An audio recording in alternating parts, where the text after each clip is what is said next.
믿음에서 사랑이 시작되다. 믿음에서 사랑이 시작되다. 이런 제목으로 하나님 말씀을 나누도록 하겠습니다. 우리가 마태복음 22장을 계속해서 봤습니다.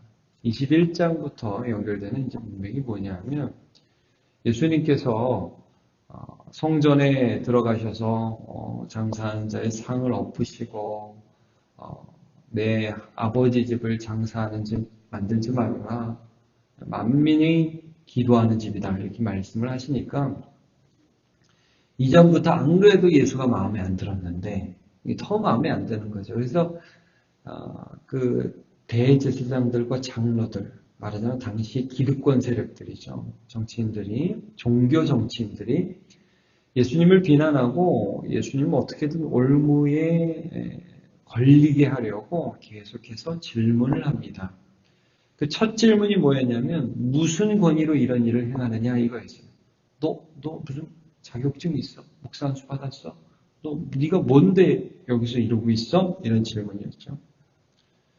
두 번째는 이제 와가지고 안 되니까 가이사에게 세금을 바치는 게 나옵니까?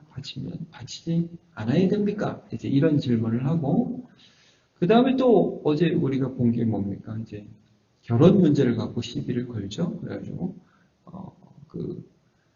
어떤 여자가 형사 취수제도라고 그 이스라엘은 이런 제도가 있었습니다. 형수에게 남편이 있었는데 남편이 죽으면 형의 자손을 잇기 위해서 동생이 또 결혼하고 동생이 또 결혼하고 나중에 이제 부활 때에는 누구의 아내가 되겠습니까? 이런 질문을 해요. 이게 뭐냐면 부활이 없다. 부활은 말이 안 된다. 논리적으로 이렇게 접근하는 거죠. 예수님이 너희가 성경도 하나님의 능력도 모름으로 크게 오해하였다. 그래서 성경을 하나 풀어주시고 하나님의 능력을 이렇게 말씀해 주시죠. 이런 것들을 쭉 말씀하시면서 바리새인과 사두개인들이 계속해서 예수님을 대적했어요. 근데 여태까지 나온 거 여러분 사두개인 계파라고 보시면 돼요. 조금 오늘 본문을 보실 때 여러분이 좀 이해하실 때 도움이 될까 해서 처음 말씀드리면 34절 이렇게 시작하죠. 예수께서 사두개인들로 대답할 수 없겠다 하셨음을 바리새인들이 듣고 모였는데 이렇게 나오죠. 당시에 큰 그 종교 세력이 사두개인이 있었고 바리새인이 있었어요. 여러분 사두개인은 어떻게 생각하시면 되냐면 종교 정치인들이에요. 기득권 세력들. 그리고 바리새인은 제야 세력이라고 생각하시면 돼요. 그래가지고 말씀을 그대로 믿고 실천하려고 하고 사람들로부터 존경받는 사람. 사두개인들은 조금 당시 성전을 장악하고 있는 기득권 세력, 정치인들, 장로들 이쪽으로 생각하시면 돼요. 이 사람들은 굉장히 냉철했어요. 그래서 그 모세 오경만 믿었고 부활이 없다고 그렇게 주장하던 사람이었고 바리새인들은 이제 구약 성경을 거의 다 이제 전체적으로 다 믿으면서 부활을 믿었죠. 근데 이제 이 사두개인들이 예수님을 올무에 집어넣으려고 갖가지 질문을 했는데 다 안 됐단 말이에요. 바리새인이 이제 모였어요. 와가지고 야, 쟤네들 안 된다. 그러면서 막 얘기하니까 그 중에 한 율법사가 예수님께 질문을 하는 거예요. 자기도 한번 어떻게 예수님을 올무에 잡아보려고. 사두개인이 못한 거 자기가 한번 해서 예수님을 어떻게 기가 막힌 질문을 해가지고 혹은 예수님이 얼마나 좀 똑바로 아는지 한번 테스트 해보려고 마지막 질문을 합니다. 그 질문이 뭐였습니까? 여러분 35절을 보면 그 중에 한 율법사가 예수를 시험하여 묻되 그랬습니다. 몰라서 묻는 게 아니에요. 여기 지금 율법사, 이 바리새인의 한 사람이었어요. 하나님의 말씀을 많이 연구하여서 그 연구한 그 하나님 말씀을 너무너무 잘 아는 율법을 가르치는 그 사람이 예수님을 시험해서 이 사람 똑바로 하나? 이 사람 지식이 똑바로 되어 있나? 하면서 테스트를 했다는 거예요. 의심을 했다는 거예요. 뭐라고 질문을 했냐? 36절이죠. 선생님, 율법 중에서 어느 계명이 크니까? 계명을 똑바로 하나? 이 사람이 모세 율법을 알기나 하나? 이 시골 촌뜨기가 이걸 아나? 그냥 사람 몰이나 군중이나 확 몰아당기는 어떤 선동가 아닌가? 시험했어요. 그러니까 예수님이 이 율법사에 대해서 이런 대답을 하셨습니다. 이 유명한 말씀이죠. 37절에 예수께서 이르시되 내 마음을 다하고 목숨을 다하고 뜻을 다하여 주 너의 하나님을 사랑하라 하셨으니 율법을 딱 바로 인용하시면서 이것이 크고 첫째 되는 계명이며 둘째도 그와 같으니 내 이웃을 내 자신과 같이 사랑하라 하셨으니 이 두 계명이 온 율법과 선지자의 강령이니라. 모세 어경, 모세를 통해서 주신 율법과 그 이후에 하는 수많은 선지자를 통해서 하나님께서 말씀하신 이 말씀의 핵심은 딱 두 가지로 요약하는데 그가 사실은 하나다. 하나님을 마음과 뜻과 정성을 다해서 사랑하라.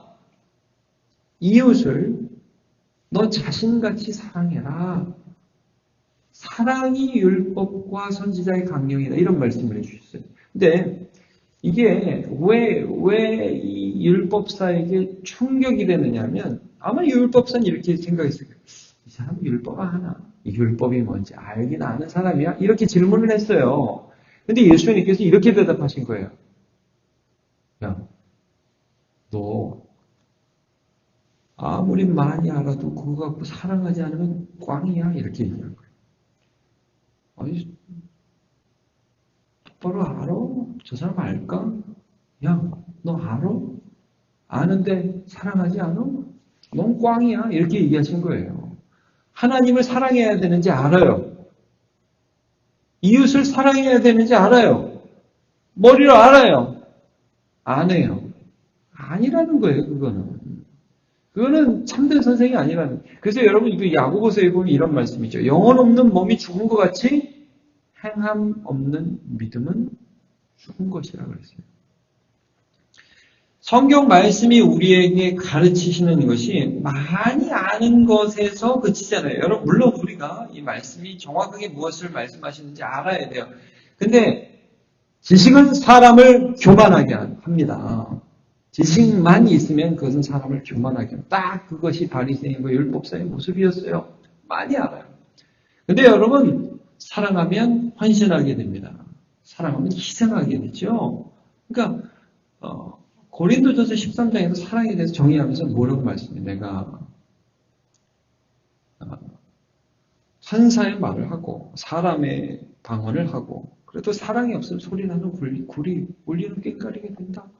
예언하는 능력이 있어. 모든 비밀과 모든 지식을 알고 또 산을 옮길 만한 믿음이 있을지라도 이게 율법사의 삶 아닙니까? 대단한 것 같아요. 근데 사랑이 없으면 내가 아무것도 아니라고 했어요.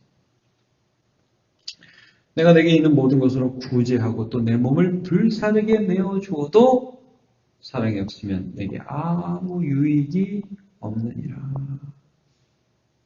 안다는 것 자체로 의미가 없다는 것을 지금 율법사에게 말씀하셨어요. 아마 이 율법사 충격을 받았을 겁니다. 많이 아나? 그랬더니 야 너는 그 아는 것 같고 뭐 하는데? 이렇게 대답을 해주시니까 사실 아마 충격을 받았을 것입니다. 예수님은 이게 마지막으로 이런 질문을 역질문하세요. 여태까지 질문을 받고 그 질문에 대해서 다시 질문하시는 그런 형태로 그들의 그 시험과 그들의 괴계에 맞서셨지만 이제는 아예 예수님 질문하시면서 시작하십니다. 어떻게 질문하시느냐? 야, 그리스도는 너네가 이제 메시아를 기다리는데 그 메시아가 그리스도 아니에요? 기름 부은 받은 자? 그리스도가 올 텐데 그는 누구 자손이냐? 이렇게 물어보세요. 본문을 보시면 이렇게 나오죠. 42절 그리스도 너네가 기다리는 그 메시아 누구 자손이냐? 사람들이 바로 대답합니다. 다윗의 자손입니다. 예수님은 거기에 대해서 내가 다윗의 자손이다. 내 족보는 이렇다. 이렇게 대답하신 게 아니라 43절에 그러면 다윗이 성령에 감동되어 어찌하여 그리스도를 주라 칭하여 말하되 하시면서 44절에 시편 110편 1절을 인용하시죠. 주께서 내 주께 이르시되 여기 주가 둘 나와요. 성부 하나님과 성자 하나님이 나온단 말이죠. 하나님 아버지께서 나의 주이신 그리스도에게 말씀하시되 내가 내 원수를 내 발 아래 둘 때까지 내 우편에 앉아 있으라 하셨도다 하였느냐. 다윗이 그리스도를 주 칭하였은즉 어찌 그의 자손이 되겠느냐. 자, 다윗이 시편을 쓸 때에 그리스도를 자기 이 주는 아도나이 하나님이거든요. 어떻게 자기 자손을 하나님이라고 부를 수 있지? 말이 안 되잖아. 이렇게 물어보시는 거예요. 너는 어떻게 생각하니? 여러분 이게 무슨 질문인지 아시겠어요? 자손인데 어떻게 주가 되냐? 이 말은요. 전체적인 문맥에 보면 이런 거예요. 여러분 예수님께서 제일 먼저 이 성전의 사두개인들과 제사장들과 장로들부터 질문받은 게 뭡니까? 야, 네가 무슨 권위로 이런 일을 하느냐? 이거랬죠. 무슨 권위로? 너 뭔데 이거죠? 자, 여러분 보세요. 다윗이 왜 자손인데 그의 권위를 인정했지? 이렇게 묻는 거예요. 아들한테 주님 웃기잖아. 손자한테 주님 웃기잖아. 왜 그랬지? 이렇게 물어본 거예요. 여러분 이겁니다. 다윗은요. 그의 자손을 통해서 주실 하나님 메시아를 믿었다 이거예요. 그 권위를 인정했다 이거예요. 너네는 안 한다 이거죠. 너네는 다윗의 자손으로 오신 하나님의 권위를 주신 그분을 인정하지 않는다. 여러분 그래서 사랑을 못하는 겁니다. 믿음이 없어요. 하나님께 대한. 알아요. 성경을. 근데 수원 자기 생각만 돌려요. 하나님을 믿지 않아요. 예수 그리스도 하나님이 보내신 자를 진정으로 의지하지 않아요. 어떻게 사랑을 해요? 자기 머리만 맨날 도는데. 아니 내 생각이 이렇고 내 생각이 이렇고 이건 이거고 저건 이거고 하나님을 사랑하지 않아요. 사람을 사랑하지 않아요. 그게 어디서 오는데요? 예수 믿는 믿음에서 오는 건데요. 여러분 믿음이라는 게 하나님이 보내신 예수 그리스도의 권위를 받아들이는 겁니다. 권위라는 게 굉장히 중요한 주제가 됩니다. 마태복음 20장. 권위. 예수님을 하나님이 주셨다. 그분을 나의 주님으로 받아들인다. 나의 주, 나의 하나님. 그러면요, 여러분, 거기서 우리가 엎드리게 되고, 거기서 회개하게 되고, 거기서 사랑하게 됩니다. 요한일서 4장 10절을 제가 읽어드리겠습니다. 사랑은 여기 있으니 우리가 하나님을 사랑하는 것이 아니요 하나님이 우리를 사랑하사 우리 죄를 속하기 위하여 화목제물로 그 아들을 보내셨습니다. 사랑하는 자들아 하나님이 이같이 우리를 사랑하셨은즉 우리도 서로 사랑하는 것이 마땅하도다 그랬습니다.